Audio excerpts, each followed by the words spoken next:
2016లో కోకాపేట్, టెల్లాపూర్, నర్సింగి ఈ ప్రాంతాలు చాలా ఖాళీగా ఉండేవి.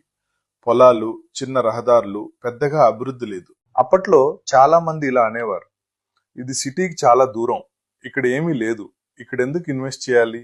కానీ రియల్ ఎస్టేట్ లో ఒక నిజం ఉంది. ఇది భయపడిన వాళ్ళను కాదు, ముందే ఆలోచించిన వాళ్ళను ప్రోత్సహిస్తుంది. ఇప్పుడు 2026కు వచ్చేసరికి కోకాపేట్ హైదరాబాద్ లో ప్రీమియం గ్రోత్ జోన్ గా మారింది.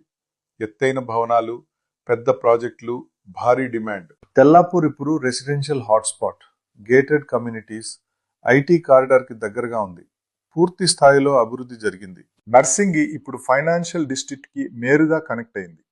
మంచి రోడ్లు, వేగంగా పెరుగుతున్న డెవలప్మెంట్, కొత్త స్కైలైన్. అదే భూమి, అదే ప్రదేశం, కానీ పూర్తిగా మారిపోయిన భవిష్యత్. 2016లో ఇక్కడ ఇన్వెస్ట్ చేసి ఉంటే ఇప్పటికీ చాలా దూరం అని అనిపిస్తుందా? రియల్ ఎస్టేట్ లో పెద్ద తప్పు ఏంటంటే ఒక ప్రాంతం ఫేమస్ అయిన తర్వాత మాత్రమే అడుగు వేయటం. రియల్ ఎస్టేట్ ముందే ఆలోచించిన వాళ్ళని గౌరవిస్తుంది.